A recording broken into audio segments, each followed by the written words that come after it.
Okay, we'll reconvene this meeting of the Sacramento County Board of Supervisors. Would the clerk please call the roll and establish a quorum? Supervisor Frost. Here. Natoli. Here. Peters. Here. Cerna. Here. Kennedy. Here. You have a quorum. Item number 22, approval of contract award with Red Flex Traffic Systems, Inc. for provision of a red light photo enforcement system for a 2-year term in the amount of $1,797,000 effective upon execution, and authorization to execute a memorandum of understanding with the City of Sacramento for operation and management of the red light photo enforcement system within the unincorporated limits of the City of Sacramento for a 2-year period effective upon execution.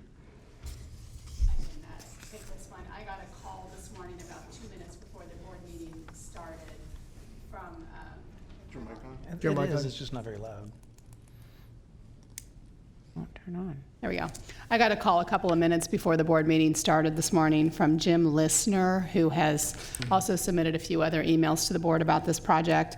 He indicated a concern about whether a public hearing was required for this matter under Vehicle Code Section 21455.6. I didn't have a chance to look at it, so therefore we continued the item to this afternoon. Since then, I've looked at it and talked to staff. That code section provides that the county board shall conduct a public hearing on the proposed use of an automated enforcement system prior to authorizing the city or county to enter into a contract. The county authorized this system a number of years ago, and there have been contracts executed since then. So in my view, this section doesn't apply currently because a public hearing was already held. But even if that section did apply, our office has generally advised that a public hearing requirement is satisfied by placing a matter on consent as it can be pulled. So in my view, there's no reason to delay award of this contract because of that reason. Okay, any questions from the board? Mr. Nicole. Yes, thank you, Mr. Chair. I did want to ask about the costs that are assigned to this. The staff report goes through in some detail, although it certainly leaves open the question as to what actually comes back to the county relative to citations, which are ultimately decided, I guess, if they go to court, but certainly those that are paid. And if I read the numbers correctly that are in our report, it's about $2.1 million in overall revenue that's accounted for using, I guess, some assumptions. Again, I have no reason to dispute the assumptions, but the program costs are $2.3 million annually.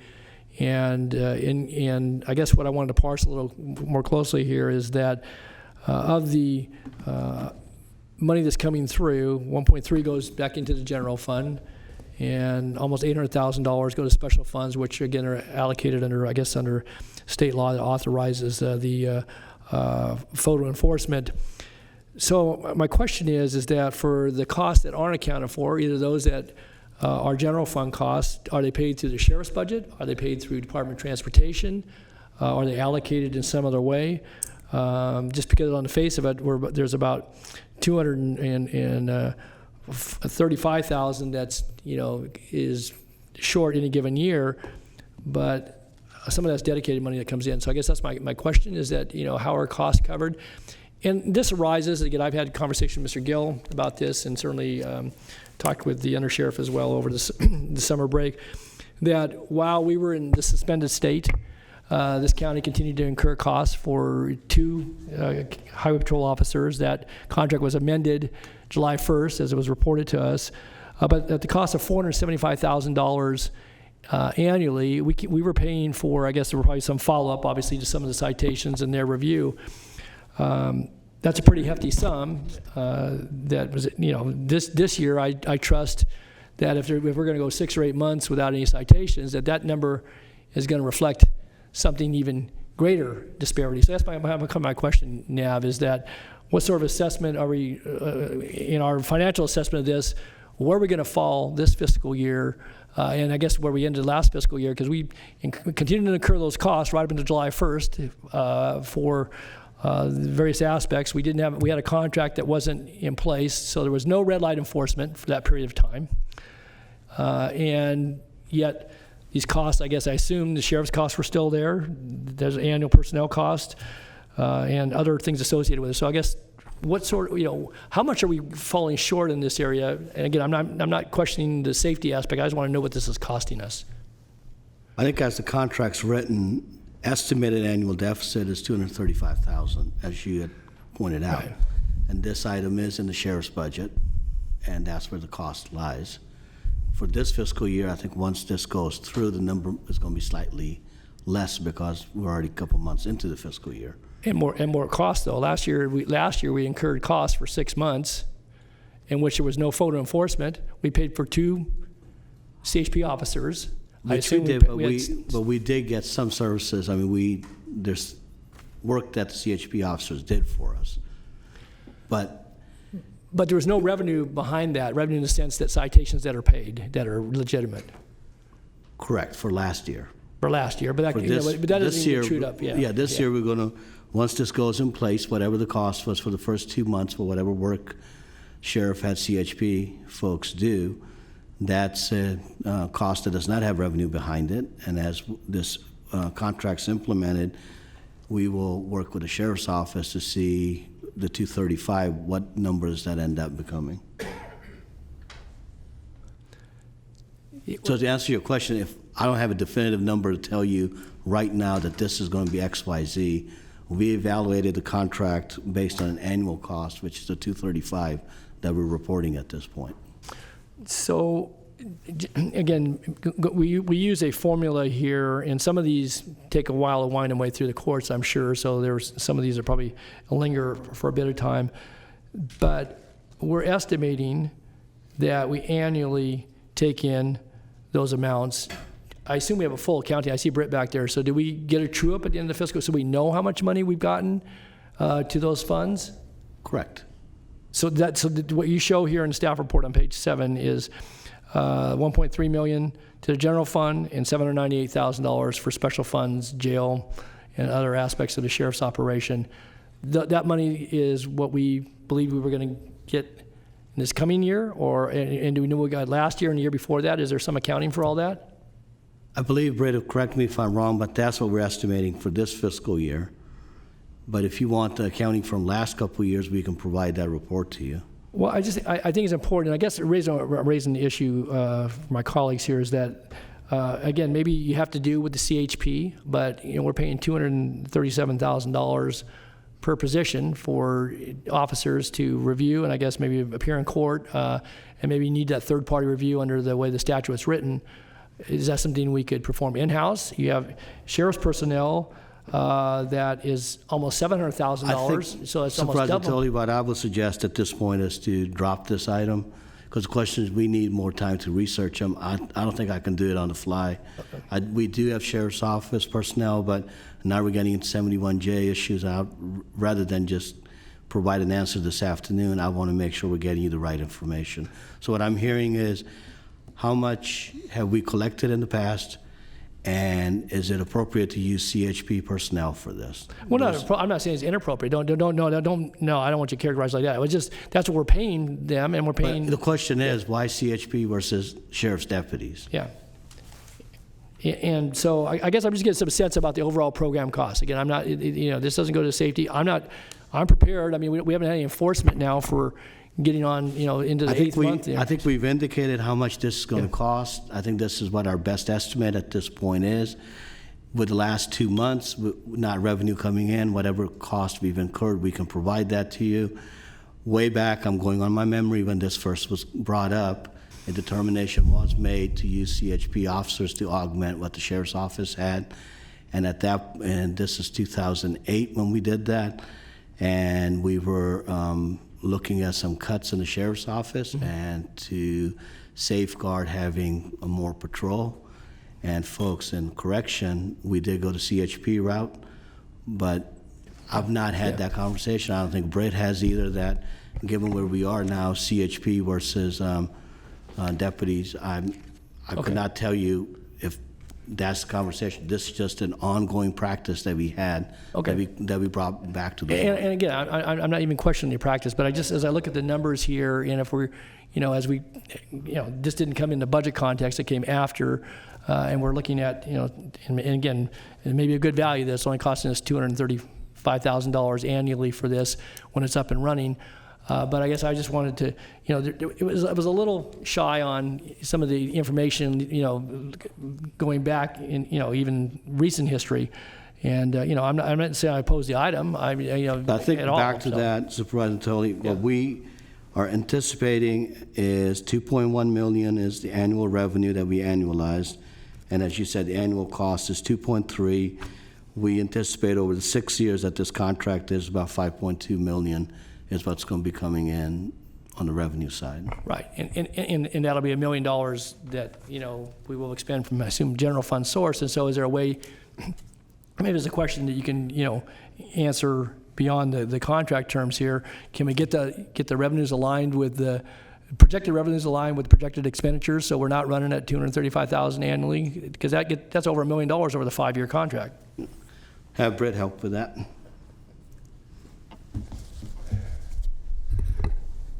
Thank you, Mr. Chair, Supervisor Natoli. Perhaps it would help if I give a little bit more background on the way the revenue comes in and where it goes, and some of the components of the cost factors.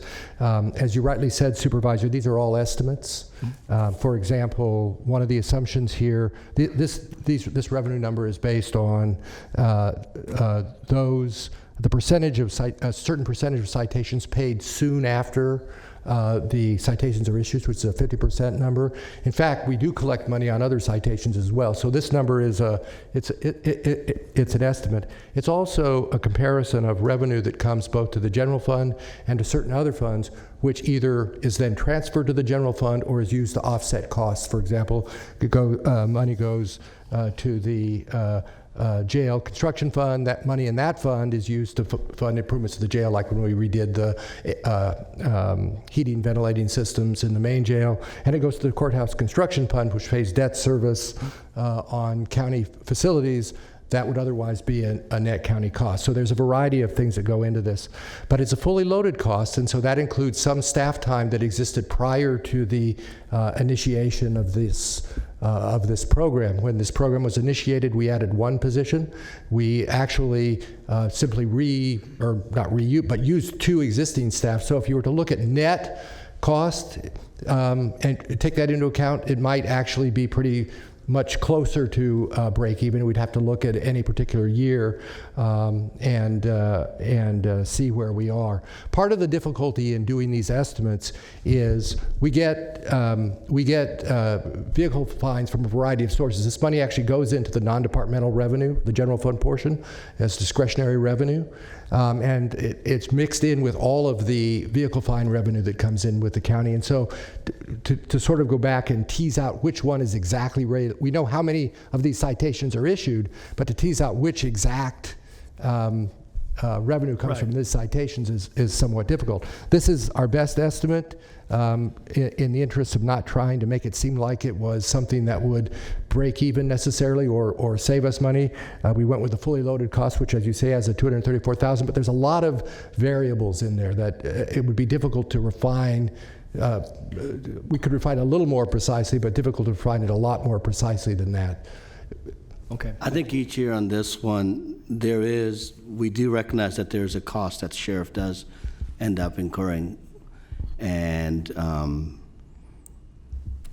as Britt mentioned, some of this is a sunk cost that the sheriff already had, so they're going to have that. But we did err on the side of not painting a picture that this was a break even, which we know it's not. So that's the reason why we put that number in there. I think the essence of the question you were asking, will we know at the end of the year how much did this end up costing us? Yeah, we can track that. We can track and see where we are. But whatever cost that it does have, it is a cost that's in the sheriff's department, which Correct. doesn't come into the non-departmental or any other budget unit in the general fund. No, I appreciate that. I understand that. Thank you. That's all I had right now. Supervisor Cerna. Thank you. So it sounds like we're going to be taking this up then at a later date? If the questions are satisfied, we can do it, but if you want more clarity. Well, I'm prepared not to support this. I'll just be very frank up front here, because this is a great example of a board letter that is still somewhat mysterious to me, and I don't really, as a matter of practice, appreciate having to vote on things that are mysterious and certainly not affirm them. And what remains mysterious to me is it's odd that there's not much in the way of an explanation about why the contractor, conduit, couldn't perform and didn't perform.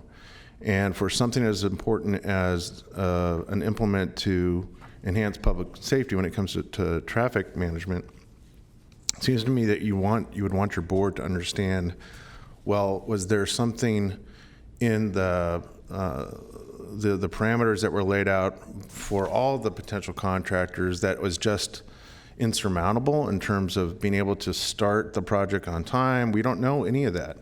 And so without being armed with that information, I don't feel like I can make an informed decision. And instead of having to rely on people coming to the podium to then try to fill in the gaps, I'd feel much more comfortable if we bring this back and you take my words to heart and we have a much more complete picture of why the contractor that we selected in the first place felt compelled not to even go forward with the work. Yeah. So I think two things, we can absolutely do that, but Captain Hagedorn does want to have a moment to address the board. So, Sure. Captain. So thank you for giving me this time. I'm Captain Anika Hagedorn. I am the commander of the Security Services Division, which manages the contract with the red light. And to answer, maybe hopefully add clarity to a couple of concerns that you raised, Supervisor Natoli, with regard to the CHP, understanding the position that we were in, transitioning from one contract to another contractor. We actually set aside one of the CHP positions, so we're currently not filling that position, therefore we're not being billed for that position. That's as of July 1st, though, right? As of, no, actually, I think it was prior to July 1st. It might have been July 1st, right, until we actually get a contract. With regard to Supervisor Cerna, Mr. Gill is more than happy to get more information as to why the original contract with their renter vendor was terminated for cause. The reason it is because we had gotten into several months into the contract with absolutely no intersections or sites that were up. And I get that, and let me respectfully just interrupt for a sec. I get that part. I understand what happened, but I don't understand why. In other words, if the action before us today is to basically award the contract to the runner-up, right? I don't know if there's something in the work expectation that the first contractor felt they just could not do, was outside of the ability of their workforce to do in terms of starting the work, that the second runner-up might also face. So without understanding why, I don't know if we're going to be asked to award a contract to a contractor that may find itself in the same predicament, and then we're faced here at the board months later with, the second contractor couldn't get started on time either. That's why I'm asking. Okay, and so with that, we went through a good faith effort to try to get the previous contractor to actually perform just those items that were within the contract. They could not do that. And they must have given you a reason why. Initially they didn't, and when we gave them an opportunity to correct those, they could not correct those, and they kept pushing the dates. For instance, permits. The county, they actually presented permits to the county.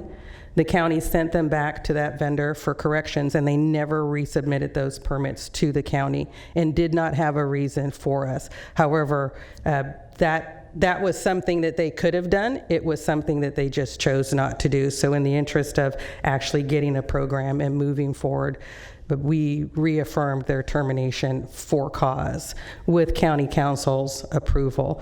It just so happened that the number two rated happened to be red flex, and they are in a position to, with the contract being approved, get all of the systems up and running by September 1st. Now, is Red Flex privy to all the nuance of why the original contract awardee, the reasons they gave for why they couldn't perform? Red Flex clearly understands the parameters of what they need to do in order to move forward, and that is based on, and in the contract, it's very specific as to what the timeline is that they gave us prior to agreeing to go with Red Flex as the number 2. So there is a deadline. September 1st is when they have to have all of the sites. Obviously, the variable in that is, well, there are no permits that are required because they already have all of their systems in place.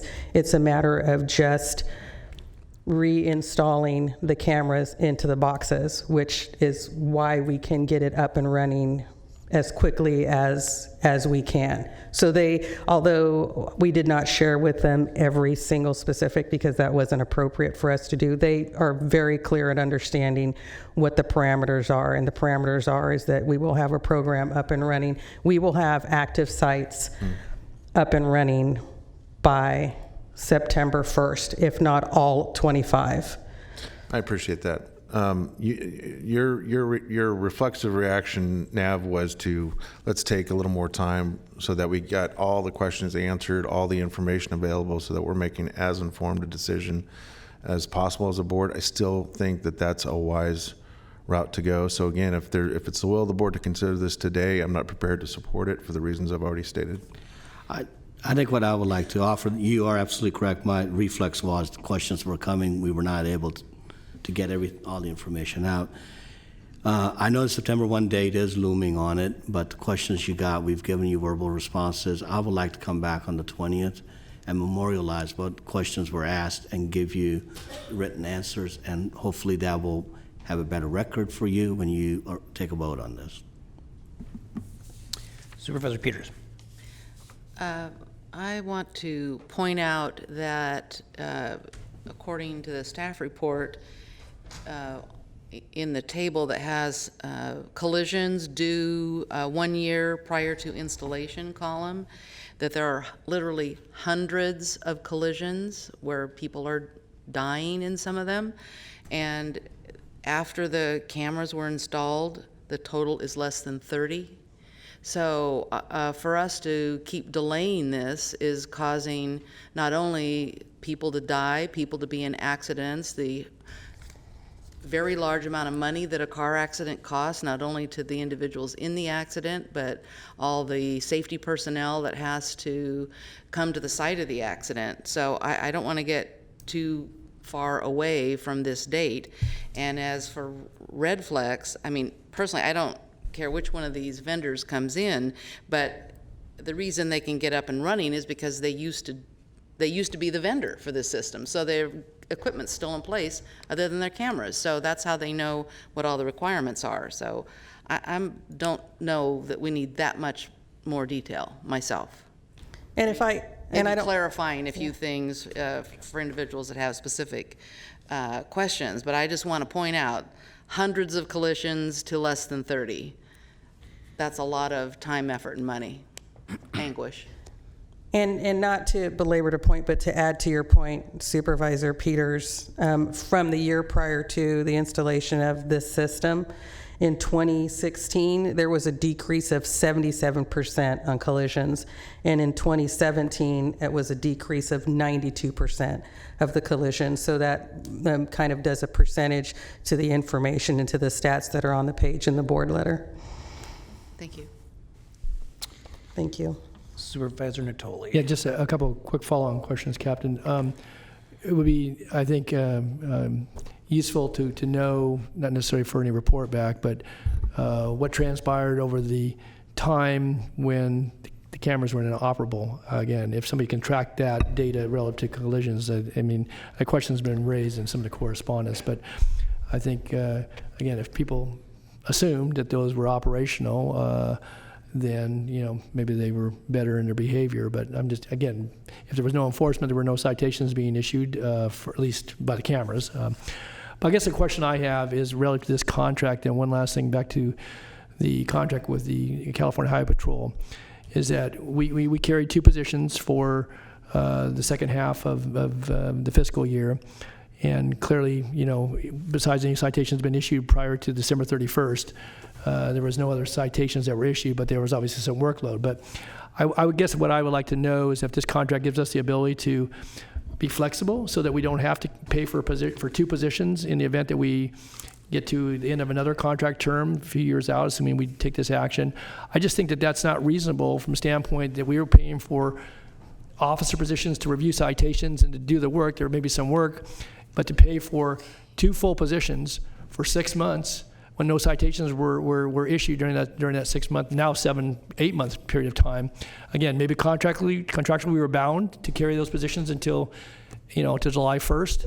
And I appreciate it. I say Undersheriff got back to me earlier in the summer and explained to me. But I still, again, that's the type of thing at the cost of $235,000 per position, fully loaded. But in the event that we have a lapse, something's unforeseen, system goes down, do we have some ability to then work with our partner, obviously in traffic enforcement and keeping people safe, to have some latitude, again, because in large part there's either general fund dollars and or citation revenues, and it just seems to me that we ought to have some flexibility so that if we need the folks, or if you need to bring a third person on, that you have some flexibility. But again, I don't know that falls in your purview, so I'm curious about that. And so to answer your question, thanks for asking that, Supervisor Natoli, we actually do have some flexibility, and that flexibility is what allowed us and me to talk to CHP and not bring over that second person during this period. So if somewhere down the road we didn't need the second person or we needed an extra person, that flexibility is always there. And also, just to clarify, as you understand, that there are other citations, hundreds, by the way, of citations that have not yet made their way through the system, that those now one CHP officer and our SSO officer are still today going to court on a regular basis. So even though CHP has a person selected, that person has not come over because of this specific fact. So if somewhere down the line we are in this situation again, then that is something that that we can work out and that CHP would just not bill us for. So that's absolutely something that can happen. Of course, the vice versa also applies, correct? Right. But yes, there is that flexibility. Okay, right. Yes, because of the working relationship that we have with CHP and the contract. Thanks, Kevin. Supervisor Frost. In the interest of public safety, I'm in agreement with Supervisor Peters. I think it'd be good for us to go ahead and vote on this today and get this, the light and all the systems in place and save as many lives as we can. I'm prepared to move it if there are others that would be agreeable to voting on it today. Supervisor Cerna. Well, I certainly understand, respect the concern for timing as expressed by one of my colleagues. I did not hear her say that she was looking to have it voted on today specifically. I heard her say that she didn't want to see too much time pass before this is brought back so that other members of this board can have their answers to numerous questions. So I'm looking to the CEO. Is it possible we can have this back on the next regularly scheduled board meeting? Yes. And then how long would that be? 2 weeks? 2 weeks, August 20th. Okay. All right. Well, then that's what I would move, is that we bring this back to the board on the 20th. A second. Okay, any other questions? We have a motion and a second. Was there a second? Yes. Okay. Supervisor Kennedy, after the motion, if it passes, I just want to be clear what questions I'm Yes. bringing back. Yes. Okay, we have a motion and a second to continue to the 20th. Please vote.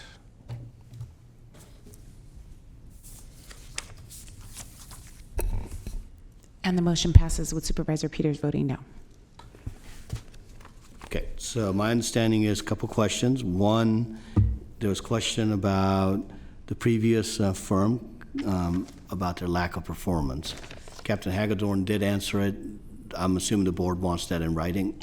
Yeah, I would like some detail about what obstacles that Conduit ran into that we believe or that we've already confirmed we know that Red Flex would not have that same problem. So that would add to their ability to work more expeditiously. Okay. Then the second question was around CHP, about the staffing that comes in. Even though Captain Hagedorn did mention that we had flexibility, I think that's an easy answer back in writing, if that's acceptable. Well, that's second. And I think the third question, which is a little bit more tricky, was the one on how much do we believe the annual deficit's going to be. We have projected 235 for the year. That's sort of the number that we have. We can go back and look at it, but what we can commit to, and we can put this in writing, is that as each fiscal year closes, Britt's staff will work with Captain Hagedorn to true up how much is the revenue coming in, how much are the expenditures, and where are we, is it a surplus or a deficit? And we can answer that question if that's acceptable. Those are the three questions that I understand that the board wanted some more clarification on. Are there any other points the board would like clarified? I think it's pretty good. All right, thank you. Okay, thank you. Thank you for your time. 45. Item number 45, launch of Youth and Community Connect application.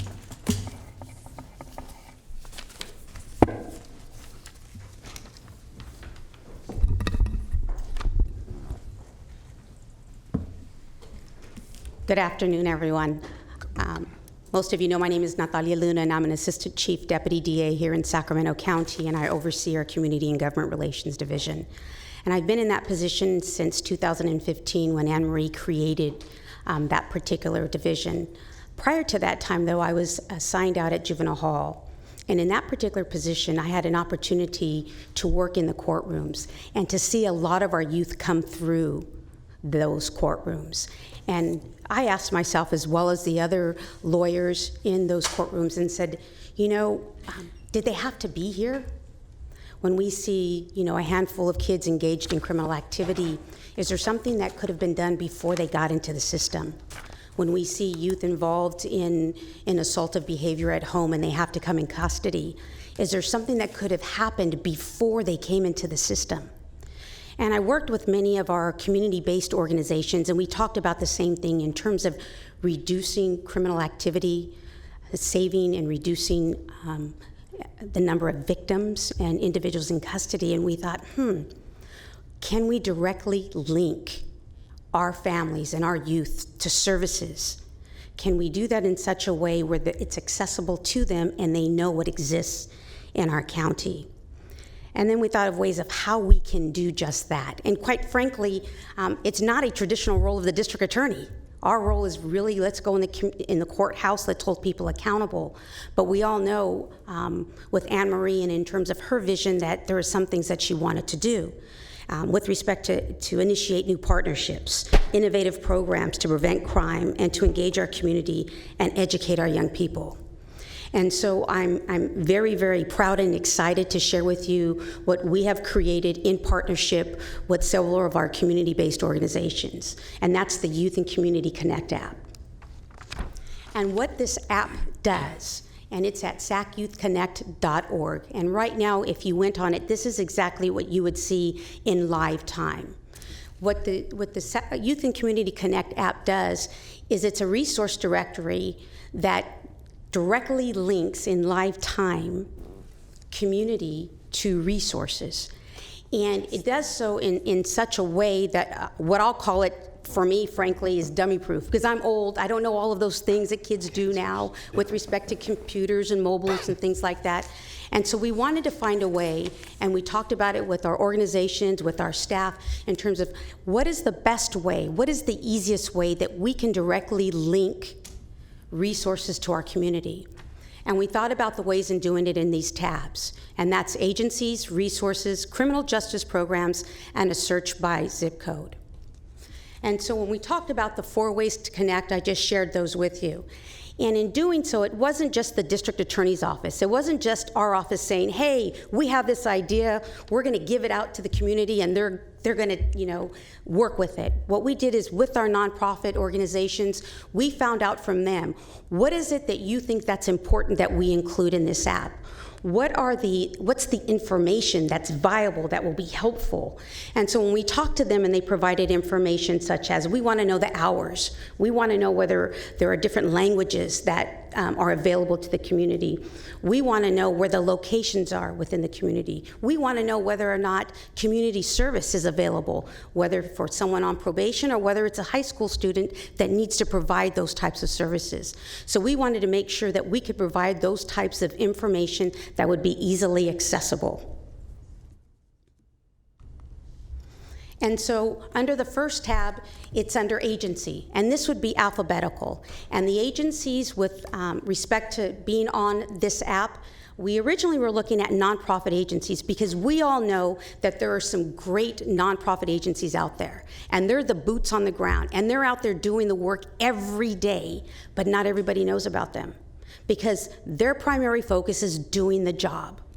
And so they don't have that type of media outreach that some other organizations do because they're doing the job. And this provides a free and a direct link to anybody that signs up and that can look at it. But we wanted to make sure for our community-based organizations, they are what I call relevant, and that means that they are currently in existence and that they're not here today and gone in 7 months. So when someone's in need, and they want that program, that it's in existence. So we wanted to make sure that if you are a nonprofit organization, that you have a valid 501c3 and that a minimum that you are insured. We also wanted to make sure, and that we will do this, and our office has taken the responsibility, is that every 6 months, you will also have to opt back in. So we're not going to just leave it on the application and then it sit there, and then when someone wants the service, it's gone. So every 6 months, our staff will send an email out and say, are you still in? Any changes, any modifications? And if we don't hear from you, you're out. And so we thought that that was very important. But if you look by agency, what they'll be able to see is they'll be able to see their website, they'll be able to directly link onto that website, and they'll be able to also directly go onto an email and have access to that. Our office is not involved in providing information, adding information, or doing anything like that. It's basically providing the connection to that resources, and that's what we will be responsible for. The thing that's most important, and we wanted to make sure that we got input from our community members, are what type of resources are important to the community. So of course we thought about after-school programs, we thought about tutoring, we thought about educational programs, and then we talked to our community folks and they said, well, what about food and shelter? And so we wanted to make sure that we listed all of the resources that could be helpful and relevant to our community. And to date, we probably have about 34 different types of resources that an organization can sign up for. For me, I thought that this was very important. The other tab is the criminal justice programs. We all know that the last couple of years, it's been really sometimes very troubling times. And often I've heard, where are you? Where's the DA? Where are the other government law enforcement agencies? We don't see them in our community. Frankly, for me, I'm here to tell you, I've been there, still there. But I think it's important that all of our community knows that there are a lot of different programs that are in existence that our law enforcement partners, our law enforcement agencies have that we can provide and share with our community. And so we also have a tab that's called Community Justice Programs. And this is just a sample that you see before you of what it would look like. So we have our district attorney's office, we have our youth shadow day, we have our crime lab shadow day, we have our youth academy. I believe the sheriff's department probably has 13 different youth programs currently that they are engaged in. And so we wanted to make sure that this tab was available for all of our community. And the last one for me is most important, because I bet everybody in this room probably today has had someone come up to you and say, I need help. My son's in trouble, or he's going to be in trouble. I don't want him to go through the system. Can you help me with this? And if you're familiar with the area, you may be able to help them. but on many occasions you're not. And so what we wanted to make sure is that someone has immediate access to services in the area in which they reside or which they want to go to that service. And so we decided to include a search by zip code. Now, you all probably know there's about 64 zip codes in Sacramento County, and we just didn't want to have someone break their thumb going all the way through. But we thought it would also be helpful to share it by area. Because if I'm in the Meadowview area and I want a type of assistance, let's just say tutoring, and they don't have it there, I know that Valley High is nearby. So I can click on Valley High and they can tell me all of the resources that exist there. And so we thought that this was, for me, the #1 most important tab, because people need to know what's near them, because we know our community is more comfortable in getting sources in which is close to them. They're going to go there, they're going to get the help that they need. Some questions. Is it Google or Android? How do we get on this? What do we do? Well, the great thing about it is you don't have to. You don't have to be on Apple. You don't have to be on Google. What you do is you go on to sacyouthconnect.org. So if I can ask that quick, because that was where I was going to go with this. But it's actually precluded. I mean, it's not on. I mean, it's not just that you can go to that site, but a lot of people end up downloading apps because they happen to be on the store and they see it. We're asking people to know an address and go to that address. What's the logic behind not giving them the option of getting it through those sites as well? Well, one of the things for us is that if you go on to SAC Youth Connect, then that means anybody can go on it. That means I don't have to, if I'm a youth and I want to get on some programs and I don't have a credit card and I can't get on Apple or I can't get on Android or any of those, all I have to do is go on to SAC Youth Connect and it'll ask me, do you want to upload this? And you just say yes. But you get those on the Apple and Google store sites as well. I mean, they have thousands. Why aren't you doing that? Of free apps. Right. Yeah, so why don't we just list there too? Give another way of showing the face to the community. You want to? We'll ask our No, expert. if you answer it, you have to come up here. Thank you.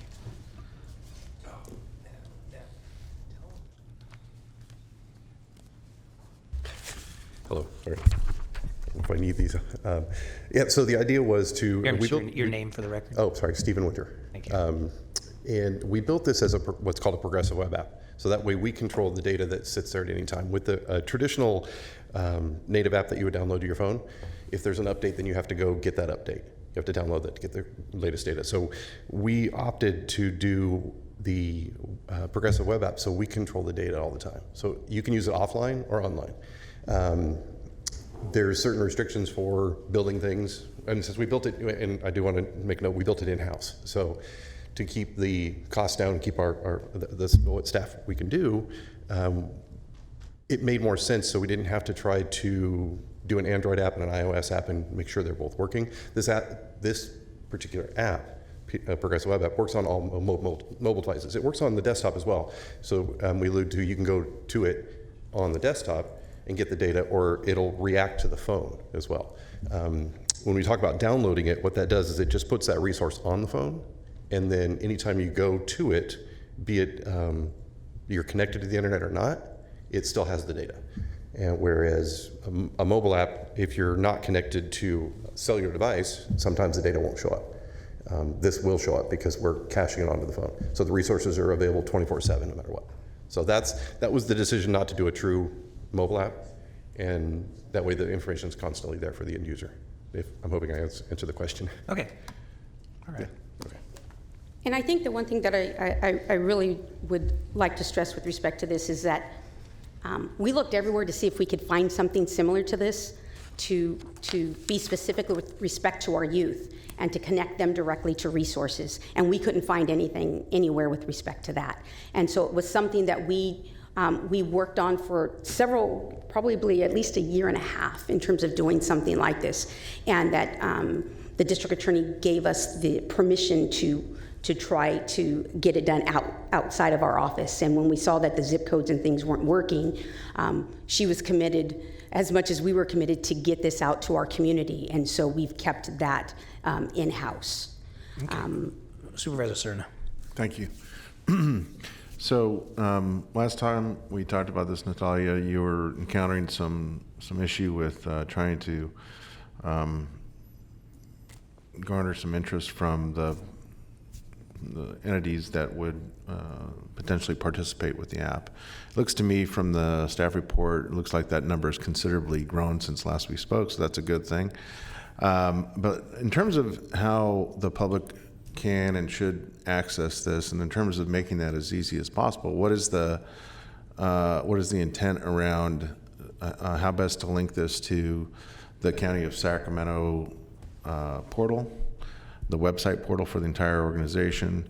What about our 311 app? Is there a way that this can somehow be embedded or assigned somehow into to that? I'm just thinking about all the various different ways that we encourage our constituents to access services. All of them, great once you get there, but it's sometimes just a matter of getting there that is the most difficult challenge for folks. Like, where do I even start? So it'd be good if there's just some kind of good, thoughtful way to kind of cross-reference access with what we have in place as well. So I'd like to hear what you have to say about that intent, or perhaps you're already doing that and you just haven't got to that part of your presentation yet. Well, with respect to our outreach, we've sent letters with respect to the app itself to probably over 500 different nonprofit agencies. We've been on Nextdoor. We've sent out press releases. We've gone to multiple community meetings. We've gone to multiple faith-based churches. We've reached out in any way, shape, or form that we can in terms of getting the word out. We've partnered with Summer at City Hall, where the high school kids have created a billboard and a PSA in terms of getting the word out, and the goal is to put up that billboard within the city of Sacramento. They have asked the city council, and I believe it should be hopefully sometime in the near future on their agenda, if there were any time in which the city is providing funding to any youth programs, that one of the requirements would be that they would be on the app. And so I guess that would be another request that I would make then for the board to consider with respect to providing funding to youth programs. And so we are doing a press release on the 20th of this month in terms of getting the word out as well. So we continue to work in that particular fashion. We have communicated with our law enforcement partners, the police department, the sheriff's department, probation, and of course our office, and they have all committed to putting the app on their work phones. We believe it's a wonderful opportunity when you are out in the community and you're talking with your community and they ask you for help, you're immediately able to provide that assistance. Our partnerships are not only with La Familia, with Always Knocking, and with Brother to Brother, but what we have done is created community advocates. And as you can see on this flyer, we not only have been handing out flyers, and that we'll do that tonight as well at National Night Out, but we have community-based advocates that are very supportive of this program, and they include SETA and the Boys and Girls Club and Blue Shield California and Chicks in Crisis and a lot of other agencies that are working with us to get the word out with respect to this app. And I welcome any other thoughts and suggestions that any of you may have to help us in terms of getting the word out. I'm sure we'll have lots to share with you. But what about the issue of connectivity? Perhaps your technical person could respond to that if you don't have the answers. But I'm just real interested in understanding kind of the connectivity in terms of this app and the existing platforms that we have. Just so I understand the question, the connectivity. Mm-hmm. You're wondering how folks get to the app? So if I go onto the Sacramento County website, mm-hmm. right, if I just go to the general website, I have a bunch of different choices in terms of the tab selection I could choose. For instance, how do I get to the Board of Supervisors? I got to navigate through, and I find Board of Supervisors. I want to find out, meetings, when they are, what's on the agenda. There's a way to do that. But is there going to be some connection to this app once someone goes to that first main page for the County of Sacramento, for instance, and is it a, maybe it's just an icon of that you have, your logo, but is there an intent to connect to that website? Is there an intent to connect, somehow be embedded within the existing 311 app that people have already downloaded? Won't you speak to that? Well, I would say yes. If it's possible for us to do it, we will. Okay. I would suggest that. I mean, it seems to me that you don't want to waste the opportunity of using existing platforms to make it as easy as possible, because your interest is making sure it's on someone's mobile device. That's what you want. Correct. Right. So flyers are great, billboards are great, press releases are great, but the easier you can make it for it to mechanically work between platforms, I think the better in terms of achieving that objective, right? Yes. Thank you.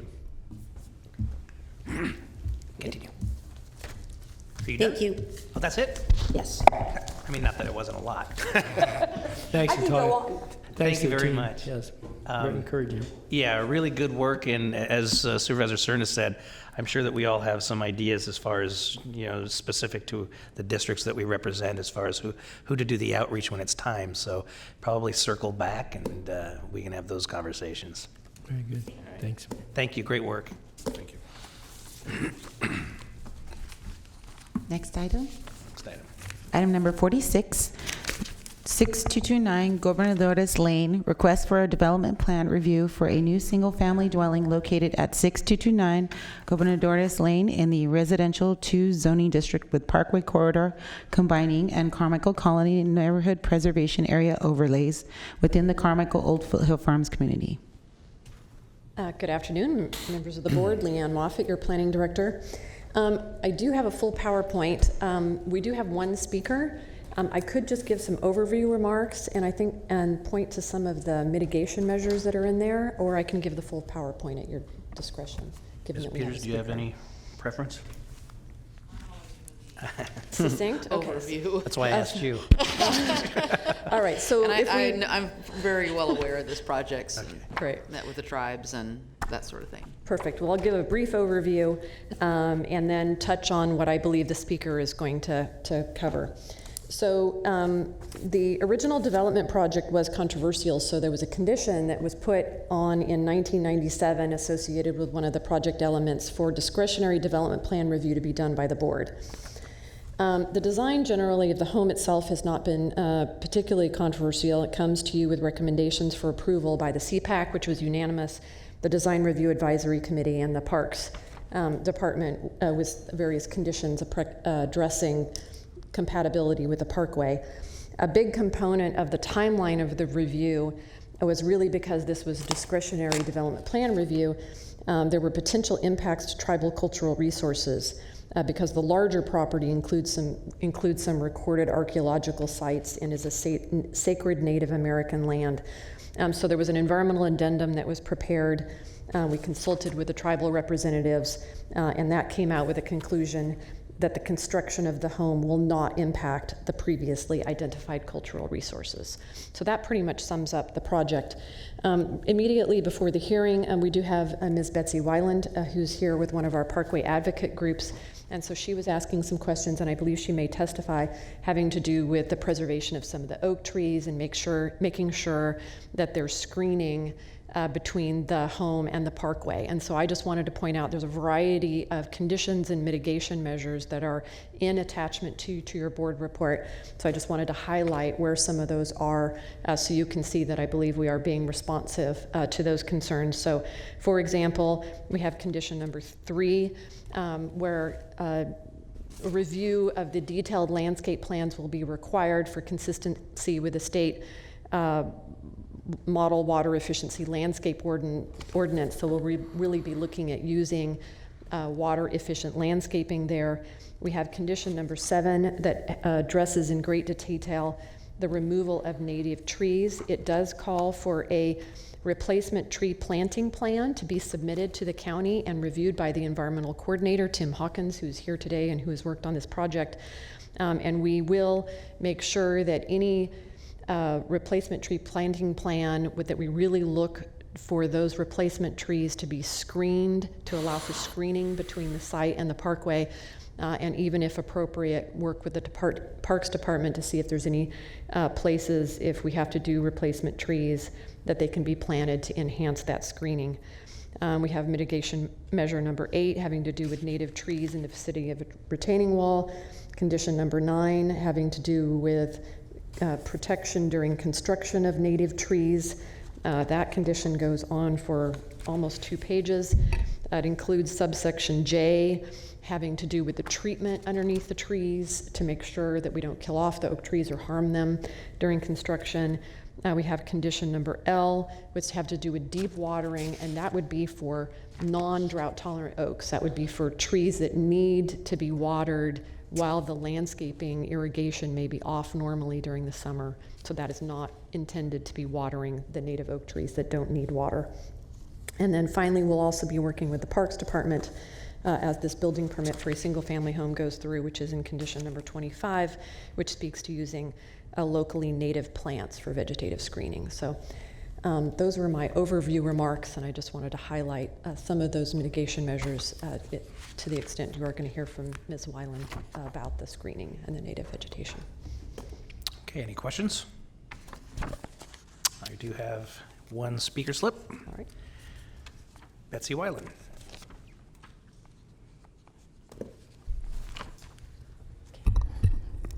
Good afternoon, Board. My name is Betsy Weiland. Thank you for your time. And I sit on the American River Parkway Advisory Committee, and I'm part of the project review team.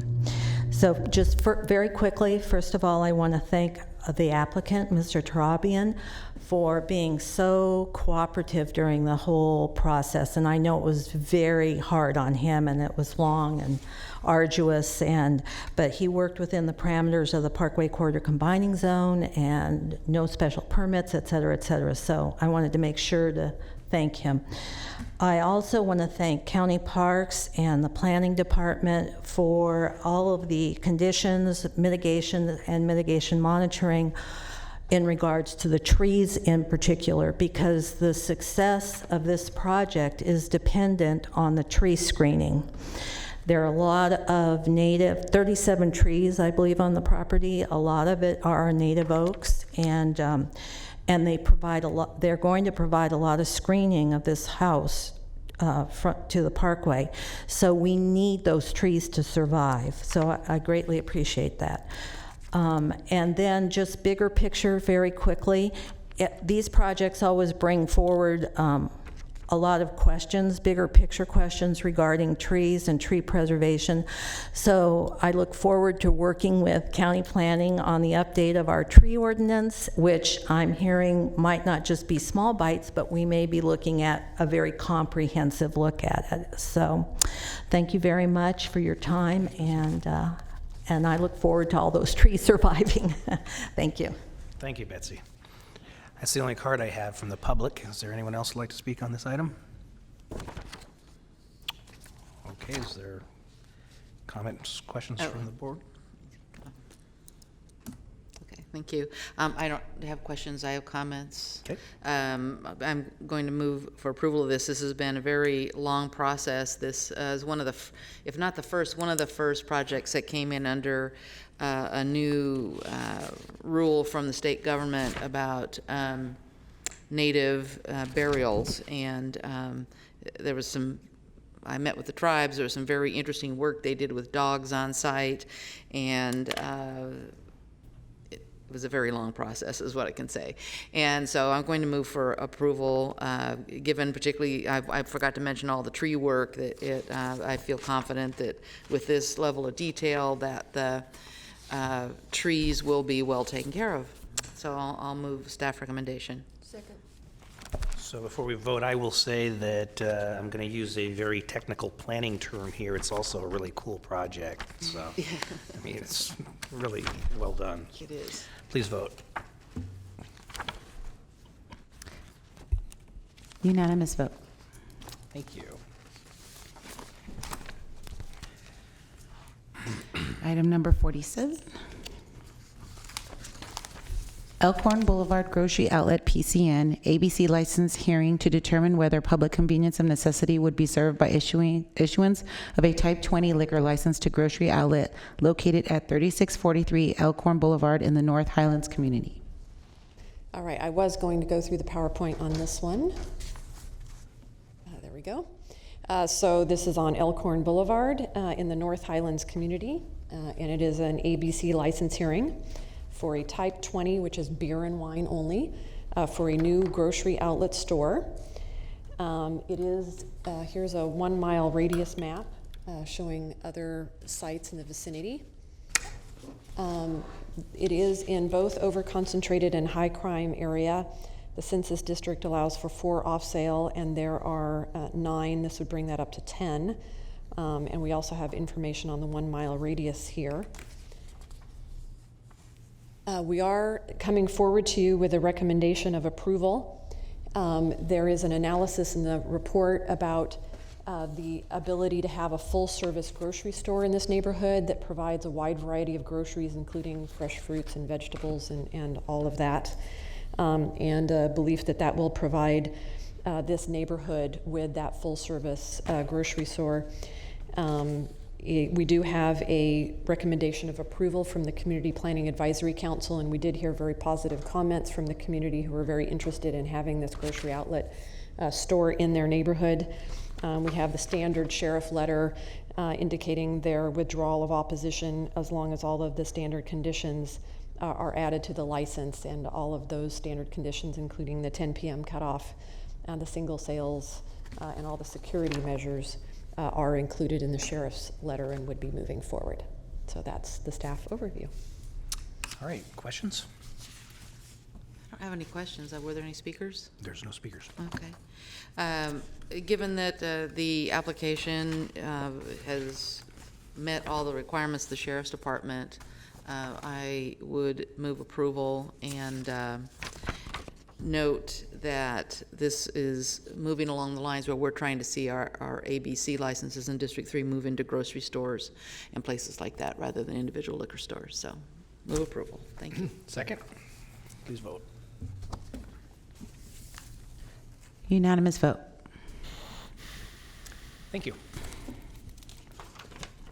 Item number 48, Squirrel Monkey Haven Appeal Fee Waiver.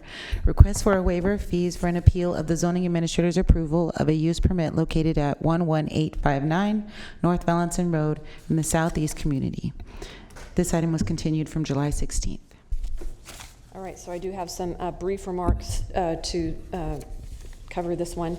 This was heard previously by your board on July 16th, at which time the board heard from staff with a recommendation for denial, and also heard from the Clonches, who are requesting the fee waiver, and heard from them with their testimony with regard to why they feel a waiver of the fees is reasonable.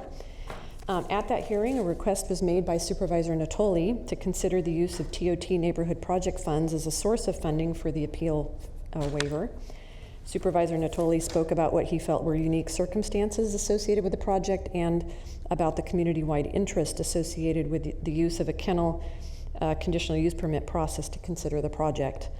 The report before you today continues to reiterate the original staff recommendation for denial of the fee waiver request based on the fact that the negative declaration was the appropriate document and that the applicant achieved their desired result of an analysis via an environmental impact report.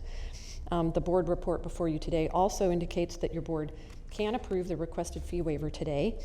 In order to use the TOT neighborhood project funds, the process would be to revise the allocation policies and procedures regarding the use and amount of general fund TOT resources and a budget adjustment, and that staff could return with that amendment on an upcoming board agenda if that is the desire of the board to revise that allocation policies and procedures document. So the short answer is what the staff, Supervisor Natoli had recommended we couldn't do under the current rules. you cannot do under the current rules. It would take an amendment to those rules and to that policy. Okay. Yes. Supervisor Natoli? Yes. Well, I want to thank Leanne, certainly county exec staff for their additional analysis, certainly county council as well. I'm going to bring the focus back to the last point, and then I'm going to focus in on some of the other considerations here. But reason that I offered that as a part of the subset of the consideration here is that I know the ongoing concern about impacts, sometimes the fiscal impacts of our decisions on planning department, and certainly recognize the structure from which we operate under. Again, I think that, the ability to get there obviously exists under the scenario outlined here. It's pretty convoluted, and at this point I'm not going to focus on that, but I did offer that because, again, I recognize the, quote, fiscal impact, end of quote, as it relates to the planning department. But I want to come back, Mr. Chair, if I could, just briefly to, as I reflected on this the last time and have continued to do so, and it relates to the board's ability to consider in the same sentence, in the same breath, whether there was a staff error or quoting directly from the code sections, as we're quoting from code sections about other things that we do relative to the fiscal part, that other special circumstances that justifies the waiver. And as I said, as related to this, and we've subsequent to the discussion about the fee waiver request, we've heard the project, it's been approved, and they are moving forward. But one of the things that, as I pointed out previously, and I said it was cited in the staff report, and I thank staff for capturing it, that I believe there was community-wide interest as related to the matter that this board heard on a couple of occasions last spring and early summer, and obviously more recently with the approval. And that when we look at issues of land use, we have, by virtue of what we approved as a board relative to fee schedules and so forth, we've made it a very high hurdle from a standpoint of a financial standpoint to get matters properly, and I'll note that, to this board, to the 5 elected officials, the 5 elected representatives of this county. And as one of 5, who each of us have unique land uses in our respective districts. We have, certain distinctive aspects in our districts, and we all represent not only our districts, but certainly the entirety of the population of this county, 1.5 million people. And when I reflect on our discussion, we all learn a lot about, in this particular case, about squirrel monkeys and about the interactions of those that are in captivity, the interface with a rural landscape with land uses there that typically encompass keeping of animals of variety, both livestock as well as domestic animals and so forth. And I guess what I've kind of boiled this down to is that we can have discussion, and we will, about the matter before us as it relates to the fee waiver, but it seems to me that those of us, and again with respect to my 4 colleagues here, that we're in our districts frequently, if not every day, and weekends and evenings included. And when I reflect on the community where this was proposed, it could have been in anybody's district, but it wasn't. It was in District 5. It was in the Herald community, in a rural setting. A fairly relatively scattered population. That's the way it's zoned out there. It's agricultural residential. And I think the fact that it came before this board, we had a chance to talk about that interface. We all learned something. I think our staff learned something. Obviously, the neighbors and those that were concerned, either in opposition or in support or questioning. And yes, it cost the applicant, significant dollars to ultimately achieve their goal, which was to bring the sanctuary. And I supported that. I made that motion when we heard this just a few days ago. But I think that this goes to the question of community-wide interest or special circumstances, and that it doesn't occur in every case. And the fact that it was determined, and I don't question Leanne's and her staff's determination that a squirrel monkey haven or sanctuary is equivalent to a cattery or to a dog kennel. But have anybody else had a squirrel monkey sanctuary proposed in your district? I'd say the answer to that is no. And so making that call is something that wasn't familiar to this board, wasn't familiar to the community, and yet if we hadn't heard it, we wouldn't have had a good, thorough discussion. And in fact, when we had the motion here 2 weeks ago, we talked about maybe creating categories so that staff would have clearer direction relative to the zoning code, but also we might have some consideration for that. All a part of a learning process. And my point, without belaboring any further, is that I just feel pretty strongly that on matters that, again, each of us, and again, I respect each of you and your representation of your districts, we're going to have uses from time to time. They're going to be unique. We have such a variety, and we see this a very good place to live and to raise a family and to conduct a business, and people are going to want to come here. And we have rural areas, and we have suburban areas, and we have more urbanized areas. I guess the bottom line for me, though, is that I do think this was a matter of special circumstance, and people can argue about the merits of what was proposed and how it got here and so forth and so on. But I think it got due consideration. This board deliberated it, and we made a unanimous decision to go forward with it. But I don't think it in any way slights or negates the concerns of neighbors, of other folks who've invested their lives and their hard-earned monies and their homes and in this case, their farmsteads and so forth. And so I guess my view is that I think that the request before us is a reasonable one. And I would say if there are other circumstances, maybe we ought to have a broader policy discussion. And I know I've talked with Navgil about this, about what it costs, what we charge folks to get a matter properly before this board. I don't think that the land use process should be designed to kind of keep things away from us, but it should facilitate, obviously, thoughtful, reasonable, and deliberate, matters for us to deliberate to come before us. So there may be some cost associated with that, but $4,000 doesn't seem reasonable in my view. And again, that's based upon, a chart that we've adopted relative to fee and fee schedule. And so again, I'm kind of, separate this into a couple different frames. But in my view, I think each of us sort of knows our districts well. And I think in this case, and I would make the argument and lay it before you for your own consideration that I think this did have a community-wide interest. And I think the request before us is a reasonable one. And I would be prepared to support it, recognizing the fiscal impact. But I also like to have a broader discussion, if people aren't prepared to do that today, about how matters get before this board, what it costs to bring before us, and how, again, we can, I think, facilitate good public discussion in fairness to applicants who, again, invest their time and money and have an interest, but also as we learn as a board and as a community about diversity of different types of land uses and try to find compatible considerations for citing those land uses. Because again, with zoning, we give some certain assurances. With development code standards, we give certain assurances. This fell into an area where obviously there's some interpretations, and ultimately this board decided it was an appropriate use for location. So I guess with all that being said, Mr. Chair, I would just, again, for my colleagues to consider, I think this is reasonable in light of, I think, what our special circumstances and, community-wide consideration. And I think we've all learned something out of it, but we shouldn't put it on the backs of whether it's the Clounches before us or others to necessarily bear that cost in the event that we find it to be a certain type of special circumstances. So I would argue in favor of a fee waiver. Thank you. We do have one request to speak. Is it Zinc Clounch? Zena. Zena? Okay, sorry. I didn't think that was right.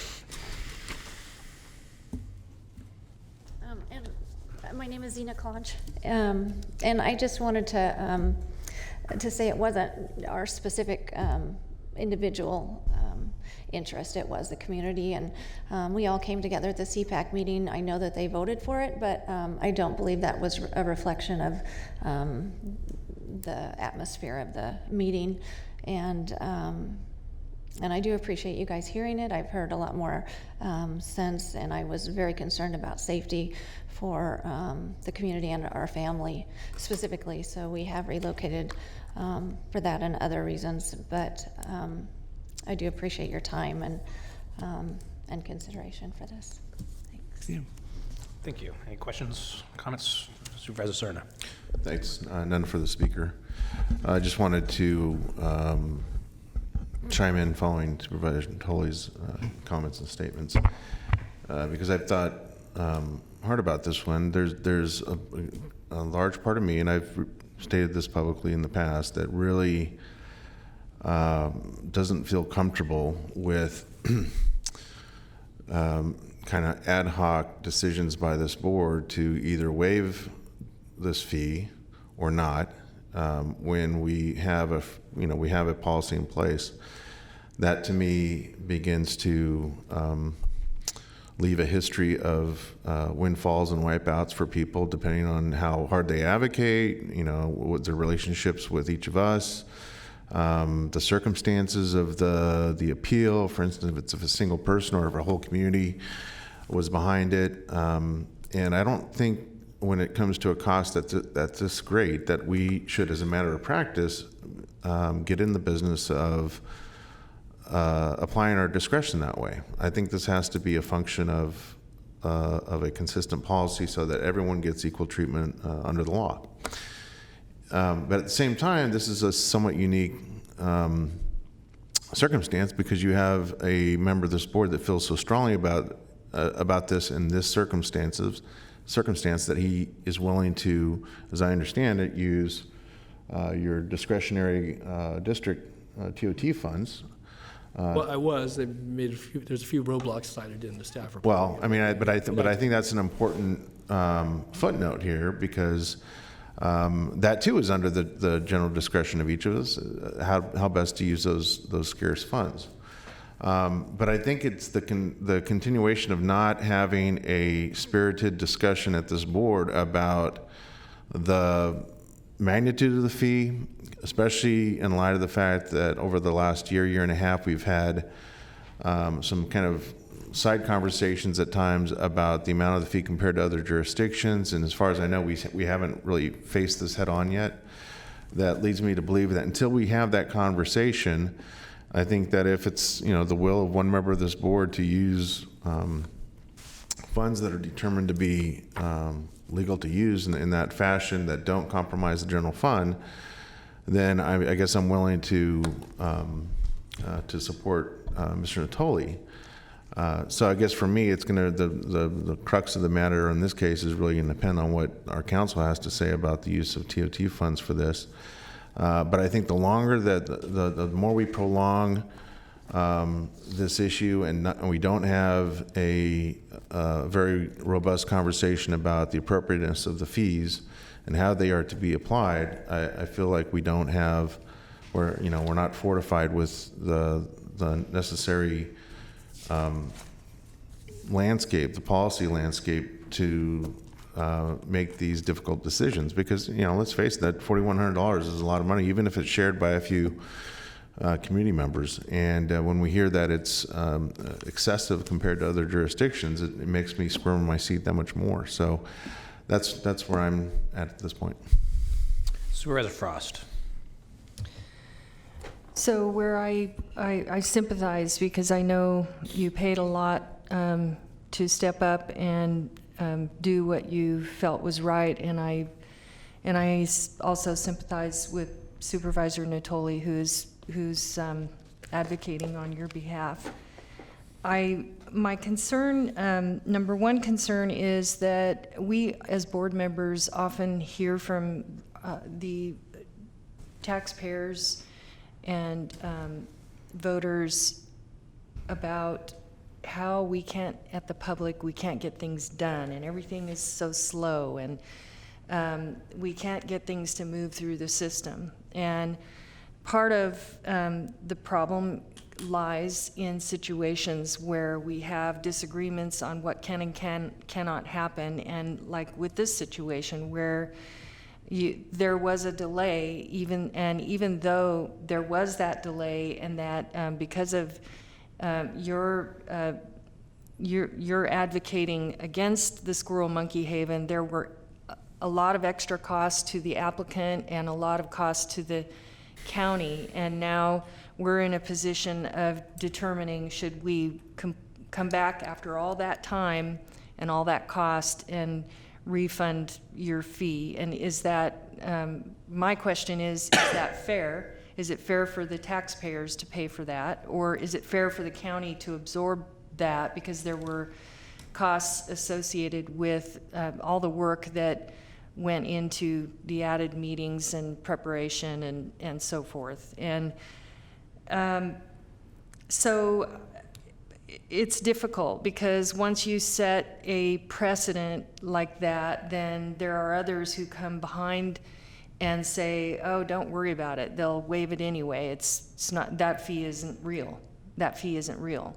But we really we're honest up front. The cost was real for us, and the cost was real for the applicant. And whether or not the outcome, you might have won, you still would have spent the money and knew you were spending the money. And I think I applaud you for being willing to put your money where your mouth was, because a lot of people just complain and they're not willing to do that. So I respect you for that. But I am not sure it's fair to go back and just say that the protocol doesn't exist. There is a protocol in place that we go by. And so I am not prepared to support waiving your appeal costs. I'm prepared to support staff's recommendation, and I'm sorry, but it just seems like the right thing to do for me. That's it. Any other questions, comments from the board? As I said, I have no more public comments, so is there a motion? It's not typically, but we're ahead of schedule, so come on down. Just to add, the environmental review was done, and I don't believe it was adequate in the beginning. It's and it cost both sides. I mean, it was upwards of $20,000 for us personally. So not only did we pay for the fee here, we incurred so many costs and biology costs, and so it was, in the best interest of, I feel, the community and safety concerns. So it wasn't only the application. There's a lot more costs involved on both sides. Thank you. Supervisor Frost? I was just going to say, my understanding was that the mitigated neg deck would have been adequate, and that in the end, the final EIR found that the mitigated neg deck was appropriate and sufficient. That was the staff conclusion. Okay, Supervisor Natoli? Yeah, thank you, Mr. Chair. And again, I appreciate the comments and Wayne and that my colleagues have offered here. I'll just, to touch on one point that Supervisor Frost, this isn't about win or losing. This is about finding compatible land uses. And we can structure a zoning code so that we think we have it all nailed down in neat columns that say that if you do X, you get Y. If you do Y, you get Z. And that's helpful, and it gives guidance to applicants. People should have some certainty that if they're going to pay money, that they're going to get heard timely and so forth. But I will tell you, and I'm going to reiterate again because it's what really hits at the heart of this for me, is that, and whether it's in the Herald community, or it's in Orangeville, or Rio Linda, or Arden Arcade, or South Sacramento, or Natomas, or anywhere else, again, we all represent districts, and each one has different land uses. It has residents, it has people who want to do things with their property. And part of what, we are given the authority, but I think certainly the responsibility of sorting through when it gets to us, and that's part of what I talked about, the structure, and I think Mr. Cerna spoke to it as well, about not just on the appeal fee, is that, I was out in Herald for a good part of Saturday and talking to folks out there. It's incumbent upon us to not only voice for our districts, but for the people that we interact with and whether they live in our district or not. And then talking with folks to help them understand, because sometimes we make decisions that are unpopular. But you want to do it in a way that it's not just a paper exercise. It's one where we interact, they interact with us, and obviously public hearings have a value to them. And I think in this case it did. And again, land use is very permanent. If there's one thing that I think that this board still has pretty broad discretion over, albeit the legislature wants to carve away at it in bits and pieces, is that we sit here and we talk about whether it's a grocery store, or it's a house on the on the bluffs, or it's a squirrel monkey haven in Herald. And I think that that's appropriate, and that to have, whether it's known at the time or not, to have a $4,000 plus fee to get heard by this board, and the only route you could do it was the environmental guys, I think it's, and I'll accept some responsibility. I think it's a flaw in the way we got this thing structured. And I think to Mr. Cerna's point, if you want to have a broader discussion, I'm prepared to have the discussion, because I can cite you some other examples where I think both through the community council process, but certainly through citizen process, again, not to disadvantage applicants who pay money, who again, time is money. I get that. But it seems to me that, and as I said very clearly from the get-go, however, whatever the decision here is in a moment or two, that this had community-wide interest. And if it had stopped, fine, applicants would have not had, gone forward and so forth. But we wouldn't have this conversation this time around about a squirrel monkey haven. But at some point in time, we'd have that conversation. So we all learn from that. And I don't think that it should be born, and maybe that's a general fund function in this county. That's the other thing is that if these matters are of interest, land use is permanent, it has benefits, and it may have downsides. It has costs associated with it, it has property values associated with it, it has quality of life issues associated with it. So I guess I would argue that in this case, but there are other examples, and probably in our respective districts where you could make this similar arguments, different uses, but similar arguments.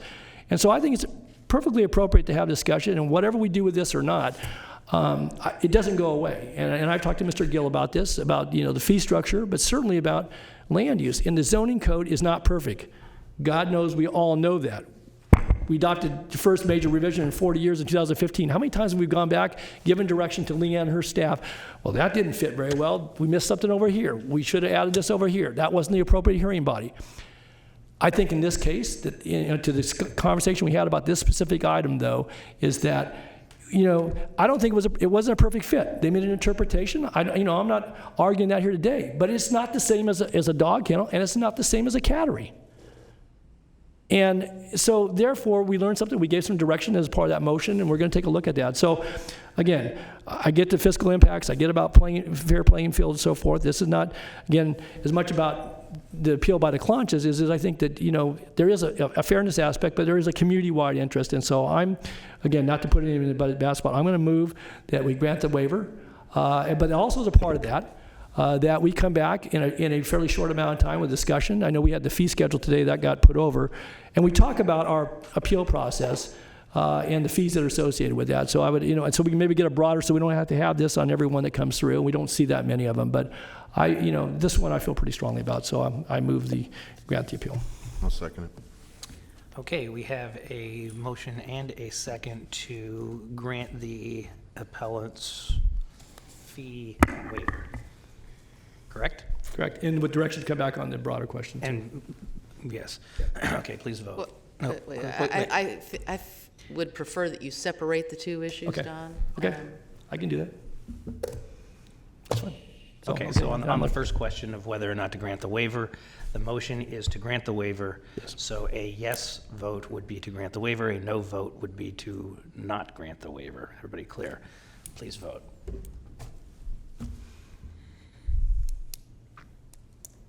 And the motion fails. Okay, on the second part, I don't know that we need a formal motion. I think that Mr. Gill has the gist of what it is Mr. Natoli and others up here are looking for. That's correct, and part of the planning package fees that we plan on bringing back, that is a conversation, as Supervisor Natoli said, we talked about it yesterday, and we're going to cover that in there.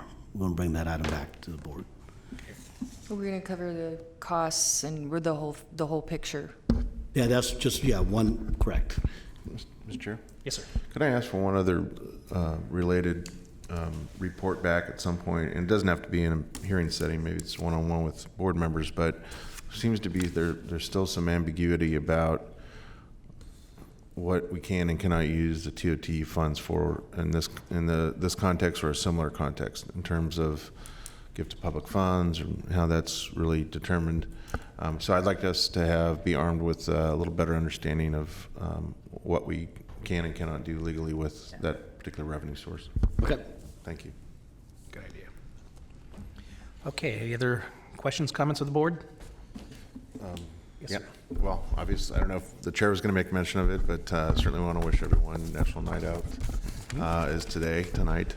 And I know there's hundreds of events scattered across the county, but I'd be remiss if I didn't make mention of the one that, for the 5th year in a row, that District 1 is hosting at Jack Davis Park, located at 16th and 43rd in the great community of South Oak Park, Fruit Ridge Pocket.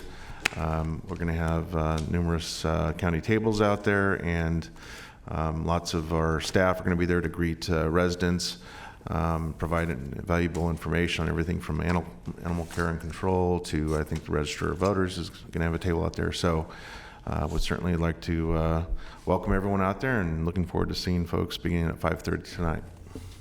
It's going to be a fun night. Anybody else?